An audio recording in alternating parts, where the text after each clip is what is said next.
I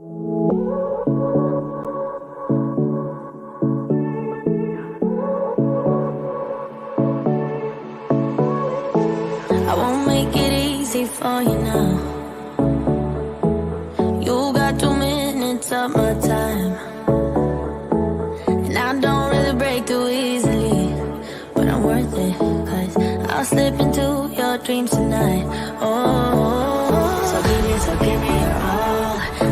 I'll take it to Mars. Oh, I'll stick like glue inside your mind. Just watch me breaking. You're sweet. You're falling into me, touch me. I swear you'll do anything. Hey, what's up, everybody? Welcome to another episode, our season 3 of Unscripted Media Group, or Unscripted. Lord Jesus, help me. We are back. We have Dr. Ryeal as our special guest today. I'm so excited. You guys are in for such a treat. He spoke at the Rise Experience last year, and let me tell you, he left everybody with their jaws hanging on the ground. Okay. Then I have my girl D Thea. Right, she is my mindset movement strategist. She gonna hook y'all up today, and of course, Miss Eliza Inez with her beauty, honey. So yes, today we are talking about being single, being married to It's Complicated, and Jesus help us, the entanglement. Now, the word entanglement got real big when the whole Jada Pinkett, at the end of the day, it was about somebody stepping out, feelings were involved. And so our goal today is really show you that there is literally a science to doing why we do what we do in our relationships. We're going to get your mindset all together with Miss D. Thea here. We're going to share our own personal experiences. But before we go into that, I want to go ahead and give a round of applause here to Dr. Ryeal. Dr. Ryeal, tell us a little bit about you, what you do, why you do what you do, and then go ahead and bring us on in. I'm a neuropsychologist, and I specialize in why we do what we do from an eco-bio-psychosocial and spiritual point of view. I teach body language as well. I'm also certified as a sex expert too as well. And I work as a consultant for the film industry. So when people are writing scripts and movies, they come to me and I add the science into it. And, the relationship theme type films. And I specialize in the brain as to what's going on in the brain when and the body, biology and neurology, what's going on when we do certain things in our relationship. There's other ones, but that's, Let me tell you guys, all of that probably just went completely over your heads when this man begins to talk about the science, the scent of the scent that we leave behind when we encounter somebody. We're about to go real deep with this, y'all. So again, we're going to go from being single to being married to It's Complicated. We pray that you are not there. And if you are, we're going to help you get up out of that, to the entanglement. So Dr. Ryeal, when we spoke with you, earlier, when you spoke at the event, help us understand what that really means. Why is it that it seems that we consistently date the same type of person over and over, knowing that they're not really good for us? Help us to understand that. Yeah, we hear that statement a lot. I have people ask me that all the time. Why do I keep attracting the same person over and over again? And what we don't realize is that most of the time we're being passive and not aggressive, not active. And what that means is we're actually seeking out the person and we're not actually attracting the person when we have not totally detoxed from our significant other. So when we say keep attracting the same person over and over again, it is exactly the same person in a different body.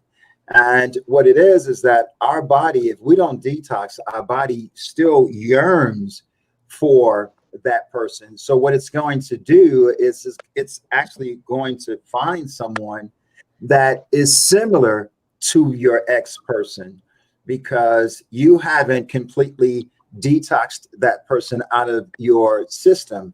What we call it is the major histocompatibility complex, or the human leukocyte antigens. And when we meet someone, the first thing we do is smell. And our body naturally does a body scan, and it also naturally does a smell scan.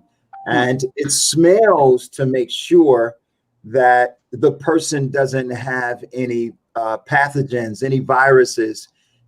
It's because it's there to protect us, right?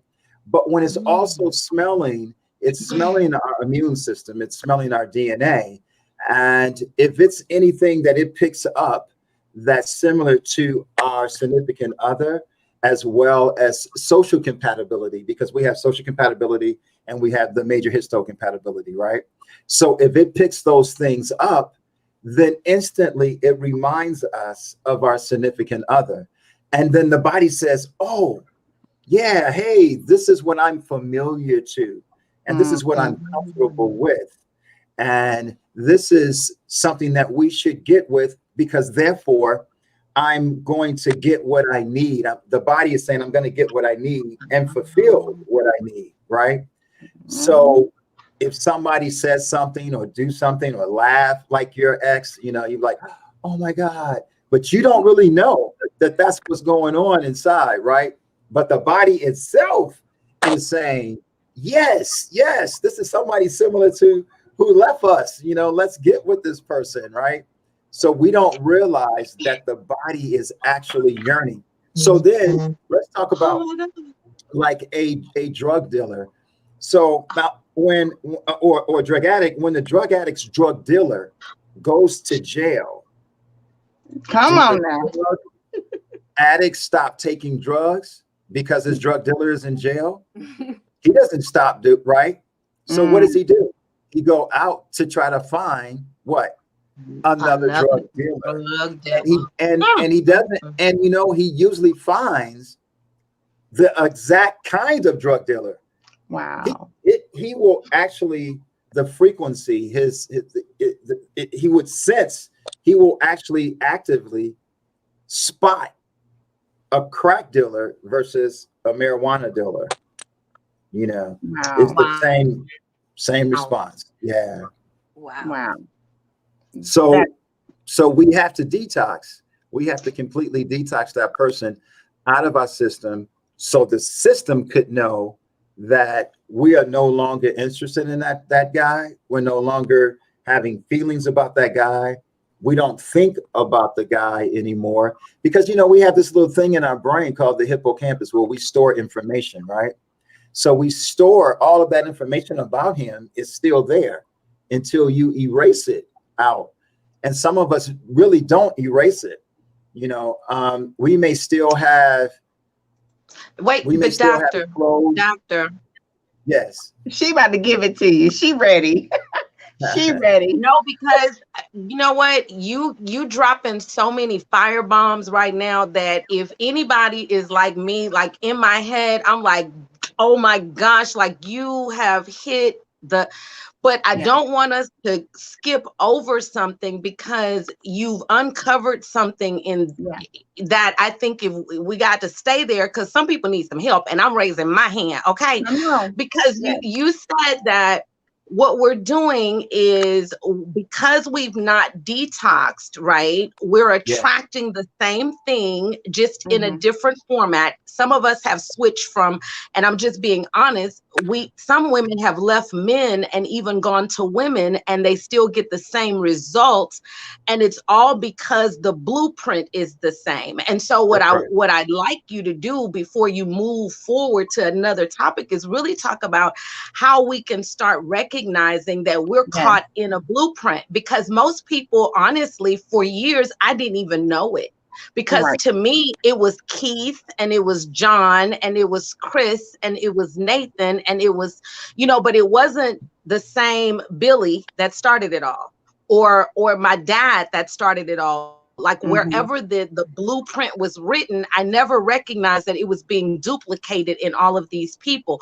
So how can we as individuals in relationships recognize that we're literally running replays just with different people. I like that, running replay. That's nice. Yeah, absolutely.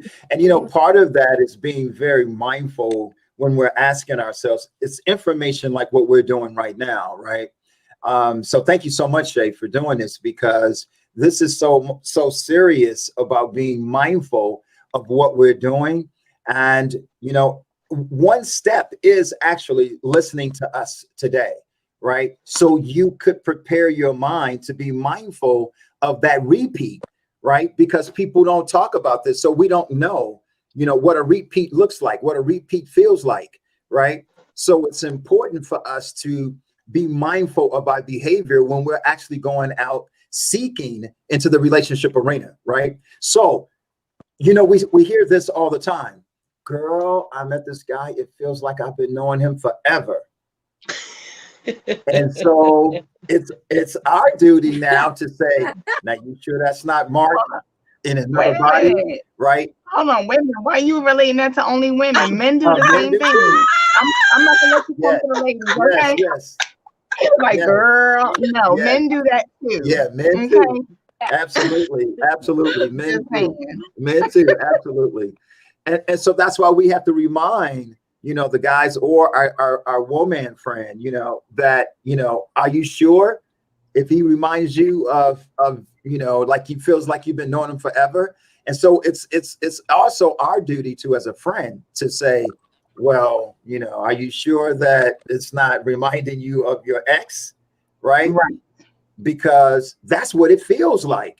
When we have that feeling. So it's not necessarily a good thing. But remember, when we used to say that, it was always a good thing, right? It was always a positive thing. But we don't realize that it's not necessarily a positive thing, right? So we have to be mindful.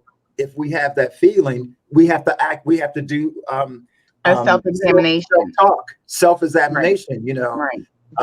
Wow, do I feel like this because is he reminding me of my ex, or but isn't it just the intent? Isn't it just kind of like the familiar feeling of it? Like Deidre was saying, that every person is different, but it's not necessarily. What if it reminds you of those good things? Because a lot of times we tend to want to see the good in somebody, the person that's moving forward in a relationship, or the person that is married.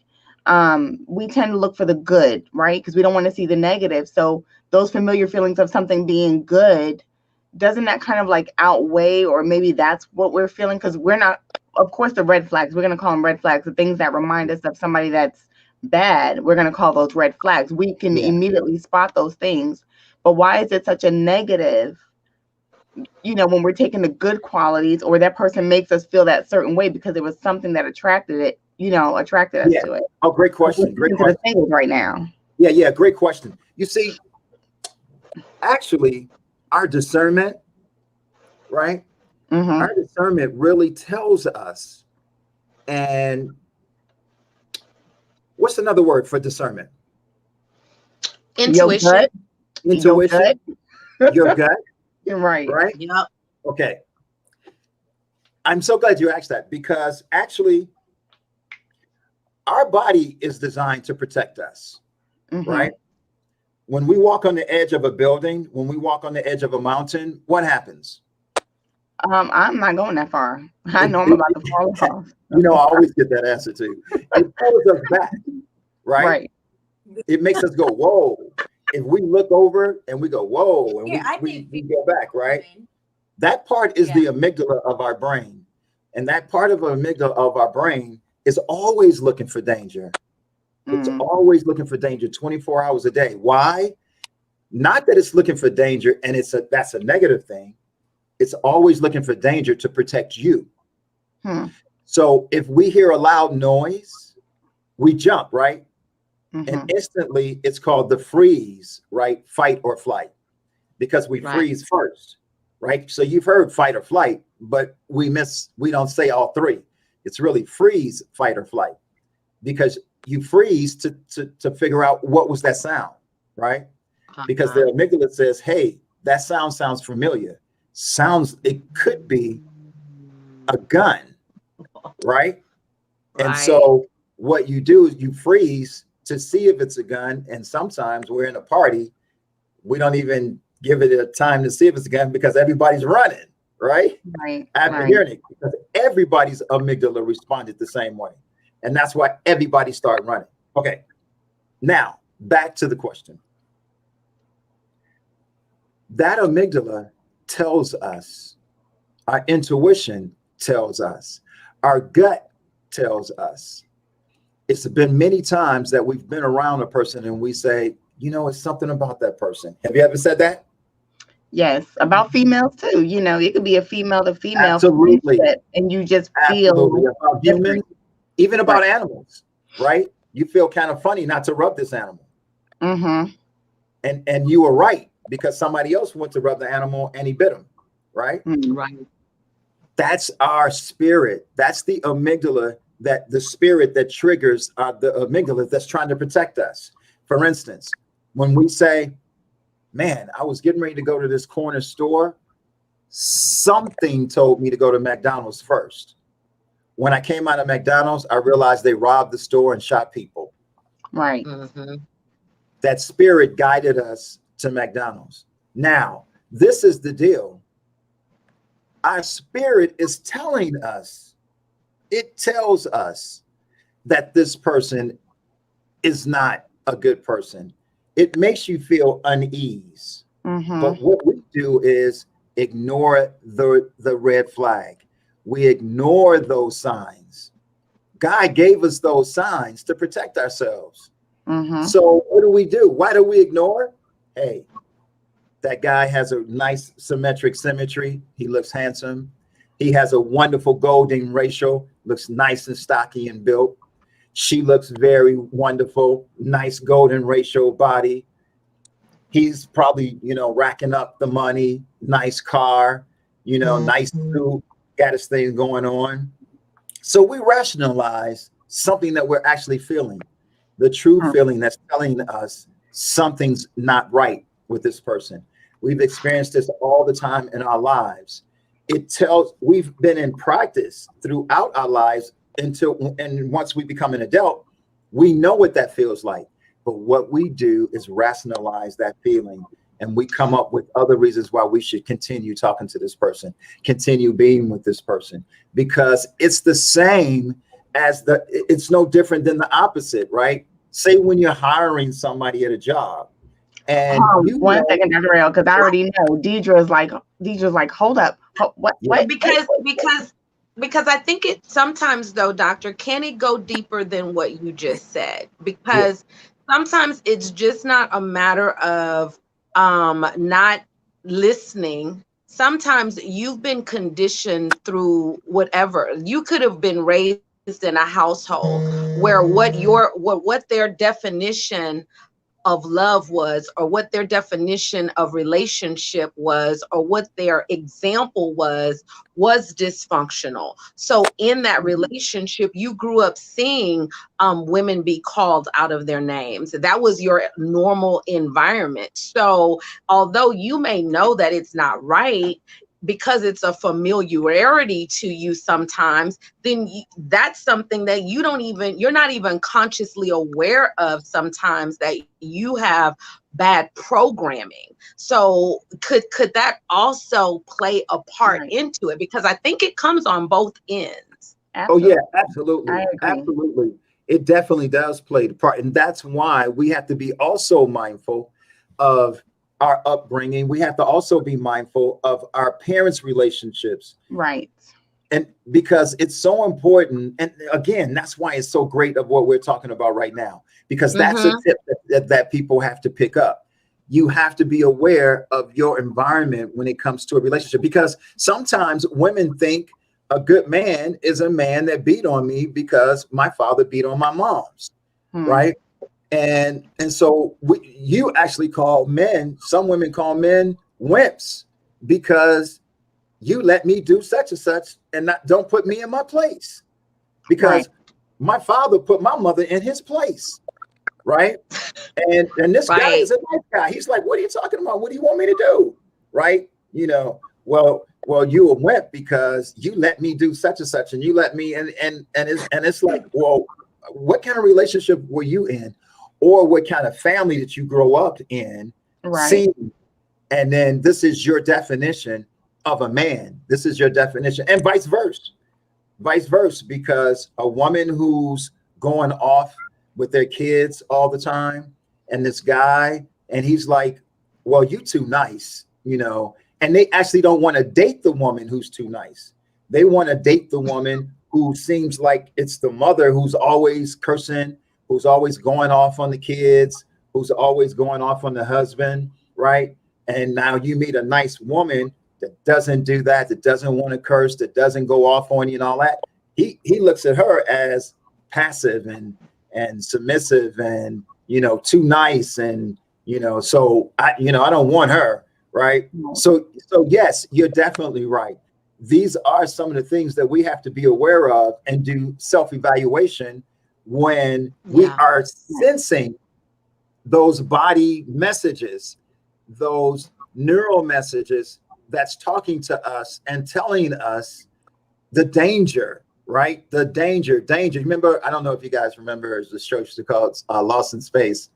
And it was this robot. He would always say, danger, danger, Will, danger, danger. Well, they got that actually from our amygdala telling us danger, danger, because that was always Will's, I forgot his name, my last name in there, but he was always the amygdala for him. He was always the person that's going to save him and try to get him from going into danger. But again, we have to be mindful of it. We have to really understand it. So we could be aware of our best friend. That's our best friend. The spirit connects our amygdala. So we could be aware of our best friend. It's no different than your best friend, physical best friend. Your physical best friend, and then your biological best friend, your neurological best friend, right? If you guys remember the cartoons where they had the little professor in the brain working the little remote controls, in the robot, right? That little professor, he's in the big robot, and he's in the brain working the mechanics and all that. That's that person that's in there, and we have to be aware of it and then respect it. And I know that Deidre, she works on mindset. That's what she does. So in this instance, Deidre, like speaking to the singles, because you're a single woman, like even speaking to the single person, the person that's dating, what would you even tell them about this? Like, I know, make yourself a priority. Like, you have to know what you want, need, and desire before you get into the relationship so that you don't fall into it, because the whole conversation is really avoiding getting into any type of entanglement, right? Because you can get into that. So I know you had an experience yourself with that. Yeah, that's what I was about to say. It really wasn't until I hit what I call the rock bottom entanglement, because there are levels to waking you up to really taking inventory of what's happening in your own life. And I literally had that epiphany 3 years ago, and I've been on this journey of really figuring out, like, okay, I'm 40 something years old. I've never been married for real. Okay, we're gonna throw that in there because on paper I might have been, but it wasn't for real. Yeah. And then I've had these failed relationships, and the only thing that's in common in each of these relationships that I can truly see is me. So if that's the case, if it's me that's been in all of these relationships and they're all different, why did they all come to the same result? And what I had to recognize was, number one, I didn't even know what I really wanted. Right. I didn't. Yeah. And so my mindset, I was just going for what was easy for me. I was just kind of on this autopilot of just rebounding, saying I'm gonna suck it up and go to the next thing. And I was still attracting the same thing. And so literally 2020 is a true vision year for me, because it slowed me down long enough for me to really say, okay, you've healed.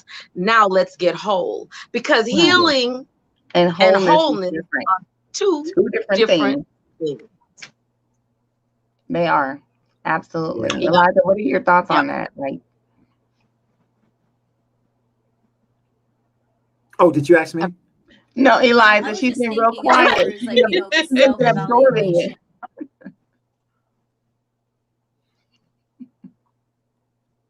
Yes, I'm just Oh, absorbing she's all of frozen. this. But I, you know, when you say when you talk about self-evaluation, how can somebody kind of waken their conscious mind? Because some people, I feel like they just live in an unconscious mind. So how can they, you know how to even that they need a self-evaluation? Well, I'm gonna say this for me now, doctor. I'm gonna leave all of the, I'm gonna leave the real therapy over there to you. But I'm just gonna tell you, for me, the awakened person, I honestly had to have a true heart to heart talk with Yeah, myself and do self inventory. Like, am I Yeah. where I want to be? Do I have what I want to have? 10 years ago, would I have predicted this is where I would be? And if the answer to any of those questions are no, heck no, and why you there, then you got to make you literally have to make a paradigm shift. And for Yeah. me, I'm just at the point when I tipped 50, and I'm gonna just throw that out there because I had my party already. But when I tipped 50, I realized I had to be honest with myself. Some of yeah, us Yeah. are not honest with ourselves, and I had to do that for me because right. I didn't want the next 50 years to be like the first 50. Because if you plan on living any given point of time, you can make course corrections. And so my awakening was just a true inventory of life that may have come at the change of life or whatever it is for you. But that's what it was. Doctor, on your, what would you say as far as how people, how people can start to waken themselves up to their real realities? Because some of us, we haven't done that yet. Right. Yeah. I have to say 100% of what you just said is actually it. I mean, you said it. You said it. That was it. You just have to get to the point where you got to do that self-evaluation. You got to talk to self, and hopefully people who are seeing this now could say, oh, wow, I never thought of that. I Yeah, never thought about actually evaluating myself or to go to therapy, and then they'll, try to help you to do the same thing. Right. right. But what if you can't, what do we do? And that is exactly what you said. I mean, everything that Yeah. you said, actually. Yeah. And I mean, people who can't afford certain services, there's this university called YouTube. Yeah. Amazing. Yeah. YouTube Yeah. University is actually a great Amazing. course. Okay. Okay. Right. And I think Absolutely. It'll that get you to a place. It'll it'll get you get to you a all the place. way But together. Yeah. Shay, you Absolutely. Yeah. bring a different viewpoint because in some of the things that you've shared to me, I'm talking single entanglement, but Yeah. you're talking, you've had marriage entanglements where, yeah. Hold on. Let's rephrase that. Not in my current marriage, y'all. Okay. No, I'm talking, I said had. That was had. That Yeah. was past People tense. probably missed Okay. that part though. They probably missed that That's part. what And I'm then saying. And I'm glad you pointed it out. Let's get it all together. let me get them all the way together. We're not talking current marriage, okay? Yeah, but there was a But relationship that I was in. I was married previously and working mhm, in corporate America, and I met this guy that was working there as well. He was legally married, but we were both separated, living together but separated in both of our marriages. And what we found was the commonality between his marriage, my marriage, what we were going through. So it was like, hey, let me get you the coffee. Okay. Oh, now you're bringing me coffee. Oh, now I'm starting to think about you in the morning. So let me go get you some. Let me stop on my way and go get you some breakfast because you brought me coffee yesterday. And it was like those little things and that yeah. entanglement. Let me tell you, I wouldn't wish that on anybody. When the people say you are stuck on stupid for somebody, I was like, what? Huh? Who? Yeah. He did so much wrong, but could do no wrong in that. I think for me, I held on to it because he made me feel good. Although his actions weren't the best, he lied about so many things. But he made me feel good. The feeling was Yeah. good. He was good to my kids at that time. And so it became something that I held on to just because, oh, well, he's always complimenting me, or we're Hmm. going out on dates and I feel good. And I had to do a real, like, get yourself together, girl. What are you showing your daughters? Right. You know, at this point I had 3 girls. And so it's like, what am I showing my daughters? What am I showing my son? Am I letting him know that it's okay for a man to come in and out? No, I refused.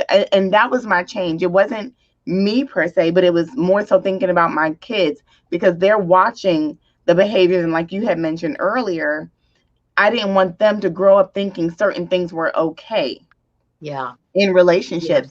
And so I got to the point where it says, I can make myself happy. I know what I need. I know what I want. I know that I want someone who is faithful. I realized I don't want somebody else's husband. And he shouldn't have wanted somebody else's wife.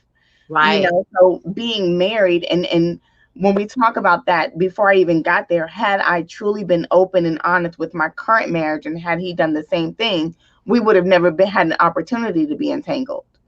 You know, I didn't have a voice in my marriage at that time. So now with this marriage, which there has been no entanglement, let me just reiterate that. Right. You know, we are very transparent. And sometimes in being transparent, it's very difficult. It's hard to have those conversations. And we're hitting that 5-year mark now. So it's like, hey, 5 years, let's go back and revisit some of the same conversations that we had in the beginning, because you're different, I'm different, we are different together. Are you happy? Am I happy? Are you sexually satisfied? Am I sexually satisfied? Is my mental health okay in this marriage? And sometimes people don't want to have those kinds of conversation in a marriage. And it's very sad. I like that.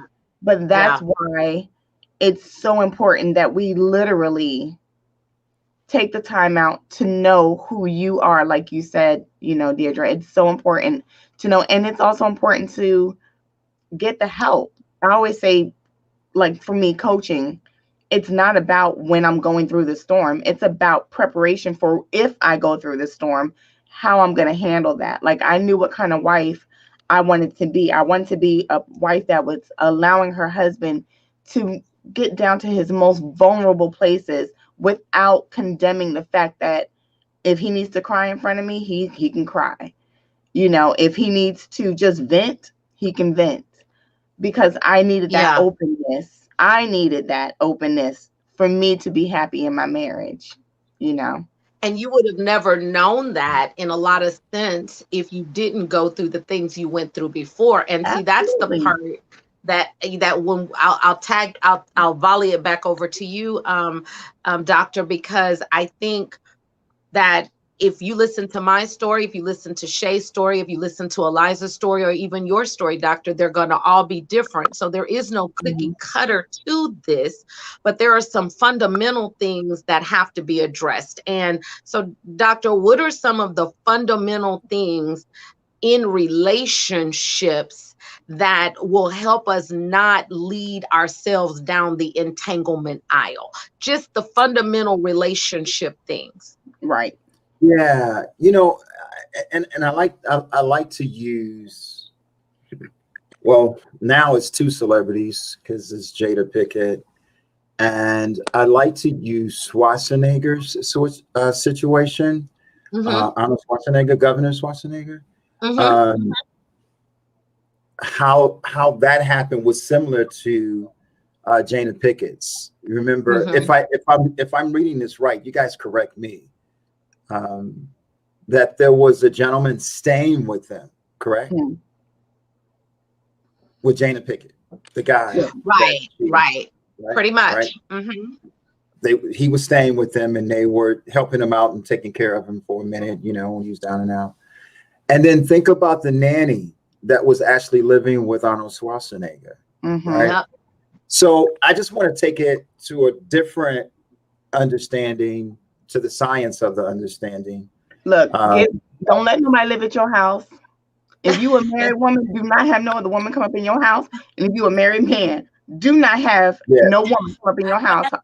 Look, you need a maid, you better go on Amazon and buy yourself a maid outfit, honey, and put it on, because there you go. Sorry, that's not the science behind it. That's just my. But no, that is the science. That is the science behind it, though, because in your case, Shay, the lowest common denominator in your case, Shay, is that he didn't live with you, but you still spent time with him to give you those, you're beautiful, to give you those, I like what you have on today. Right. That was what you said was so intelligent, right? It's no different than the wife that's going to work out with her trainer, and her trainer is doing the same thing, right? Because she's not getting this at home, right? Because the trainer is saying, wow, you know, you're looking really good. This workouts thing is really working out, you know. Right. And so this makes her feel good that she's noticing that she's losing weight, right? But when she goes home, she really wants to hear that from who? From her husband. Right. Yeah. She really wants to hear it from the husband, but she's not getting that from the husband. Mm-hmm. You know, so this is even motivating her even more to want to go train, right? Oh, I'm going to work out, you know, every morning. I'm going to work out because she's getting something that she's not getting at home. Right. Which is really just about open communication. So that's where it goes back to. You have to be honest and transparent if you want something that's going to be long lasting. You know, that's why we see so many people that stay together just for the sake of the kids. And then as soon as the kids hit 18, they're getting a divorce. You know, that's the problem, because you never really were getting what you needed while you were married. And I'm sorry, at this stage in our life, 2020 should have done nothing more than wake you up to make you realize that time is not promised. And why waste it? Why waste the time that we're given here on earth? As long as you have breath in your body, there's a bigger purpose for you. And there's no point in being miserable. There's no point in being upset. Like, I would rather see my husband happy as a person because I love him that much. And if I can't do that, if I'm not giving him the things and I'm not willing to do that, I want to underline that word willing. If I'm not willing to do that, then I feel like he has the right to leave the relationship, relieve the marriage, and go ahead and do what you do to make you happy. You know. Now wait a minute. That was real cute. I like that. I like how that sounded. No, but everybody has. Let's just be honest. You the 5%. Everybody's not at that spot. Like most people haven't taken full responsibility for anything themselves. Period. And so, with that being said, you're an evolved individual, right? And the evolved ones, first, second, third, we're gonna get it right. But some of us, we're still in the phase where our whole existence is built on a social media status of single, married, in a relationship. It's complicated because the truth is people want relationship. But if we don't have some common denominators in relationship, because the point of us even coming together is to provide you with tools. Like you got to have the tool, like Shay said, of communication. But then outside of communication, you need to know what to talk about. Doctor, I just think one of the things in our community that we haven't done a great job at is training people on the art of having successful relationships. But you know, I really blame it on our school system, because we teach you everything. And the church. And then in the church, we teach you everything and then throw you out into the society and say, because all we teach is school and business, but we don't teach you how to have a family. We don't teach you about relationships. Only time we teach about relationships if you want to be a counselor, if you want to be a therapist, if you want to be a psychologist.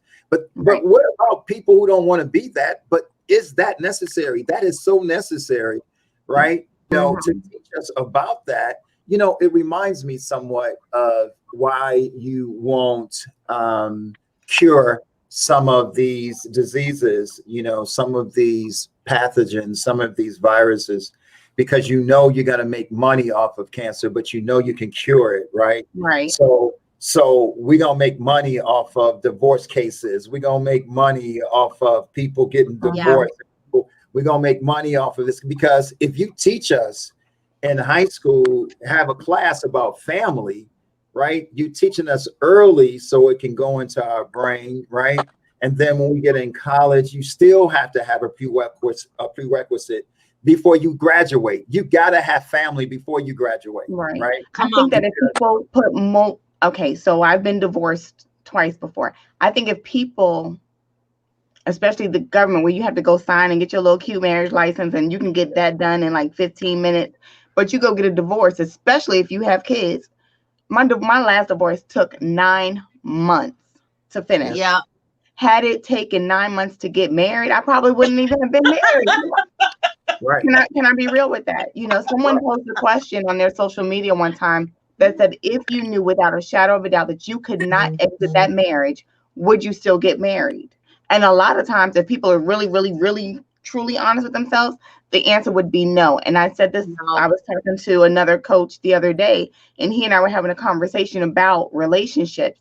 And I said to him, in my marriage, and I can't speak for nobody else's, I am willing to do the necessary work to make sure my marriage stays whole and happy, right?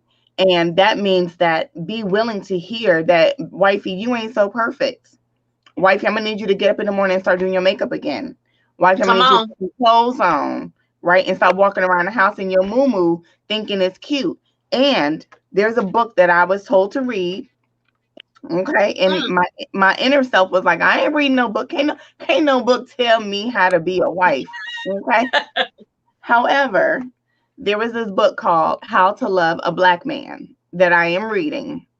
And there are some things in there that I'm like, oh, I already got that on lock. That's on lock. But there's some things in there that make me go, oh, okay. So I think that if you are in a marriage, in a relationship, you have to be consistently willing. Some people want the wedding and not the marriage. You ain't really ready to go through the things that it takes to make your marriage work. The ups, the downs, the good, the bad, the richer for poor. Those vows should be actions, not just words the day of that you get married. Yeah, I agree. We don't want the tools. We don't want the tools. We don't want the tools are there. We don't want the tools. We don't want to listen. We don't want to read the books. We don't want to read the videos. We don't want to go to YouTube.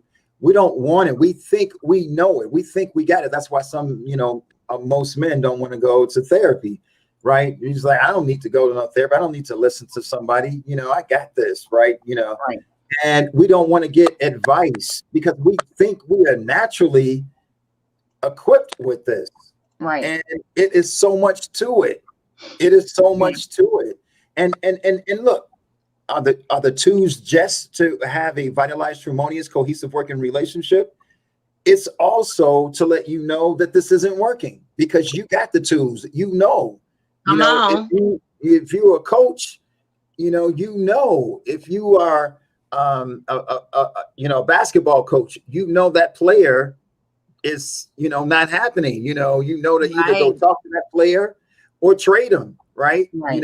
So when you have that tool, and that's so important to have that tool, and then go back to knowing your non-negotiable requirements, your needs and your wants, and that's so important. Now that's it right there. I love that non-negotiable needs and wants. I call them terms and conditions now, because let me bring this up.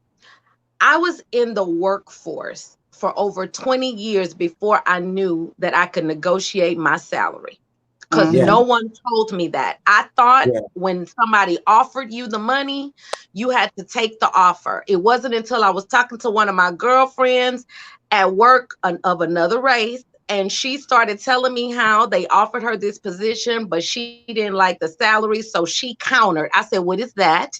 She explained it to me. So when I say some of it is just ignorance is bliss, it is, because I didn't know in relationships that I could actually look at what I wanted in life and choose a partner based on me. I was taught that I had to, they took a Bible story and they used that to tell me how to find a relationship. He that findeth a wife findeth a good thing. Okay, but you didn't tell me what a wife was. You didn't tell me that a wife is not just somebody that cooks at home, because a Proverbs 31 woman was a realtor, an investor. She owned property. She managed the household. So a lot of the tools that we have, we just honestly don't know. And until conversations like this that matter happen, we will never be able to open it up and really grow as a people, because most of us think the other person should know better. And the truth of the matter is they don't. And that actually, I that's love one of the points in the book, as well. So guys, this has been an amazing, I think much needed conversation. So as we end this episode here, thank you for joining us. I want everybody to give their final and closing thoughts, but I want to leave you with this. This is my closing thought. Do not go into 2021 the same person. Forget about the New Year's resolution. Make that resolution right now. Figure out, are you with the right person? Figure out, are you doing what God has called you to do? Figure that thing out. Take a moment to self-reflect.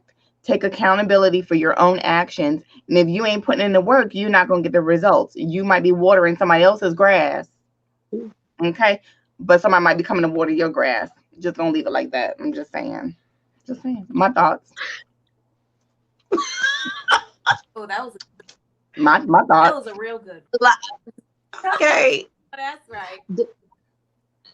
Dr. Ryeal, what would your final thoughts be? I'm just going to piggyback a little bit off of what you were saying as far as your job, right? Not realizing to negotiate, right?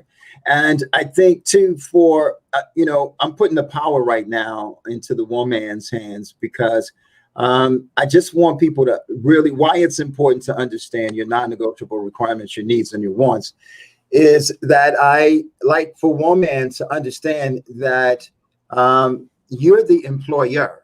Us men, we're interested in trying to get the job. Come on now. She's like, it's the honest truth, because It I is. ask women, how is it that you got married? And they say, because my husband asked me. No, it's because you hired him. You said yes. The power is in your hands. You're the employer. We're trying to get the job. So why it's important to understand your non-negotiables and your needs and your wants, because you have to understand the questions you're going to ask these people who are trying to get the job, because you're the employer, right? And the one thing, I mean, scripture says you don't know your business, you don't know the questions to ask. So it's important to know your business. And who is that? Yourself. It's important to understand self. Take out time to know self. And then scripture actually says, which Bible, okay? He that finds a wife finds a good thing and obtains favor with the Lord. You are his favor. Woman is his favor. You have to walk into that. Don't give yourself an arrogance, okay? We can all be checked. We can all be left. We all do the self-work. But if you come into a relationship whole, and you're not going to just settle for anything. You're not going to settle for just the lies. Call that lie a lie. Period. Like, put a period on it. Deidre, what are your thoughts? In my closing remarks, from a single perspective, I think the most valuable thing I could have done this year was recognize exactly what he said: my negotiables, my wants, my needs, my desire, like just getting to know me. If nothing else, if you can't get any kind of vision, a lot of times we want to have vision for our lives outside of ourselves. But until you have a vision for your actual life, you yourself, see you, the person, in the place that you, the person, wants to be. Until you do that, you can bring Kiki, Shay Shay, Roro, and everybody else into your life. I mean, that's.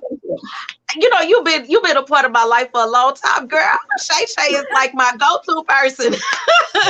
But you can bring all of you can bring all of these people into your life, and if you're if you don't know who you are, they will never find their right place. So if nothing else, 2020, get a real vision of you. Because if you get a real vision of you, then everything else that comes in to fill in that picture is going to match. It's not going to be contradictory to what you are. So I'm gonna toss it back to you. Thank you guys so much for joining us this week. Bring us in. What's happening next week? Shay, tell us about the next show, or is it a secret? Girl, well, the very last thing I want to say, and then Liza, I want to give her final thoughts as well. Know who you surround yourself with, right? If you hang around bad fruit, you're going to produce bad fruit. If you know you're going through something in your relationship, Don't be around that person that's gonna say, "Girl, if I was you, I would leave him." Cause she gonna be the same one. She gonna be the same one calling his phone trying to get with him because she know he was a good man, right? Well, not all the times, but again, know who you surround yourself with. If you want to go to another level, you need to get with some next level people, some next level thinking. Eliza, what are your final thoughts, babes?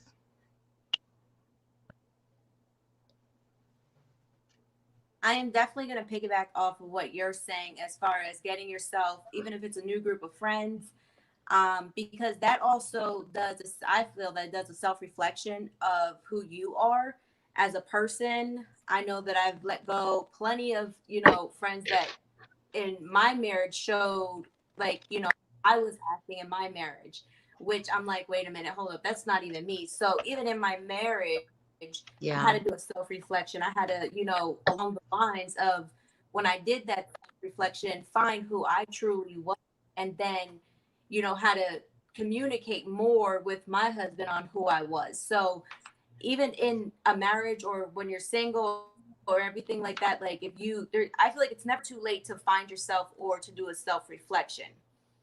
I love it. I appreciate each and every single person here. I hope that those who have watched this live have taken something away from it. I know that you've given us life with your comments. I'm going to answer Diana's question. Yes, you will be able to go back and watch this across the platforms again from the beginning. I think Facebook or any platform makes it wait for a little bit, but you will be able to go back and watch it. Again, I want everybody to join us in. Wait a minute. Hold on. Deirdre's about to get your life on her podcast every Tuesday at 1 o'clock Eastern Standard Time, 12 o'clock Central Standard Time. So be sure to tune in to her live podcast. Yeah. You can see across the top that we have all of our social medias. Please take a moment, follow us, give us that support. We really want to do this to the best of our ability. Join us next week on Thursday at 2 o'clock Eastern Standard Time as we bring in Mario Choice, talking about health as wealth. So we're going to talk about mental health, physical health, and spiritual health. So again, we love you guys. Thank you for tuning in. We appreciate you, and we will be out. Doctor. Oh, you're so welcome. I'd love to come back. We'll have you back. Yes. Gotta come back. Yeah, I want to talk a little bit more too about the Schwarzenegger thing and how your significant other can end up sleeping with your best friend. Y'all, he would drop. How do you drop that on the way out? Like that's like how's that that's one of those things that'll bring them back, doctor. They'll come back for that. We'll have him back, y'all. Stay tuned. We appreciate you guys. Love you guys. Bye. Alrighty, bye-bye. I won't make it easy for you now. You got 2 minutes of my time, and I don't really break too easily, but I'm worth it, 'cause I'll slip into your dreams tonight. Oh.